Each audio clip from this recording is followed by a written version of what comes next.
How's it going, everyone? So in this video, I'm going to talk about how to get rid of belly fat and love handles, a tutorial. So before I get started, please subscribe to my channel if you haven't already. I do appreciate the support. It helps my channel grow. Please follow me on Instagram, DylanBerg999. So what I would do if I was trying to get rid of belly fat, if I was trying to help someone to get rid of belly fat, the first thing that I would ask them is I would ask them how long they have been training for. So if they said, okay, I've been lifting weights, or I've been training for maybe 3 months or maybe 6 months or maybe a year, maybe 2 years, then what I would do is I would give them a rough estimate on how many calories they should be consuming per day. So the average woman needs 2,000 calories per day to maintain weight. Average guy needs 2,500 calories to maintain weight.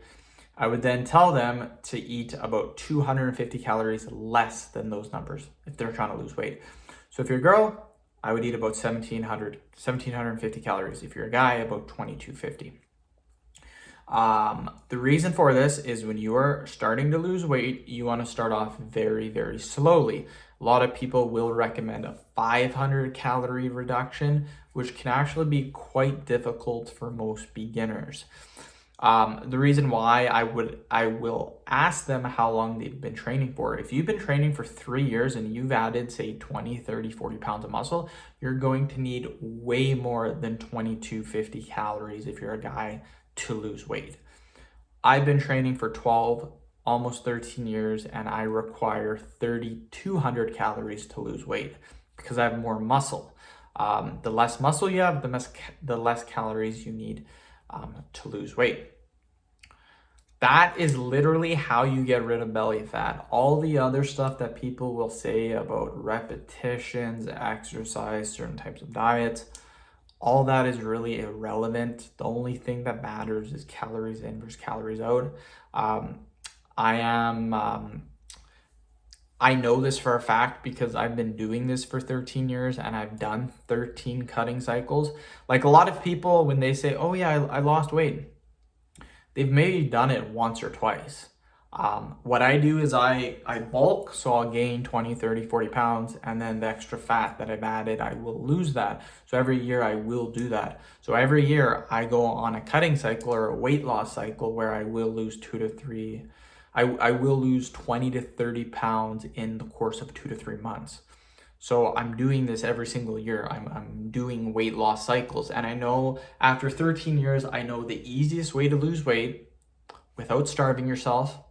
And again, making it as easy as possible, because weight loss, if you do things incorrectly and if you don't know what you're doing, weight loss is extremely difficult. 3/4 of Canada and America are overweight. So if it was so easy, that amount of people would not be overweight. But again, if you don't do things correctly, you do them the wrong way, weight loss can be extremely difficult because your body will literally do everything in its power to make sure you do not lose weight, because your body, that's not what your body loves extra weight. Your body loves fat, because if something ever happens, you can use that fat as energy. Your body wants you to survive. Your body does not want you to lose weight. So you need to lose weight. You need easy tips. And by far the best tip is to lose calories is to do it very, very slowly. Again, I know a lot of people recommend a 500 calorie deficit. I recommend a 250 calorie deficit. It makes cutting weight so easy, you guys. So that's what I recommend to do. If you're not tracking your calories right now, that's great. The minute you start tracking your calories, things are going to get way easier, trust me. End of video. Thank you so much for watching.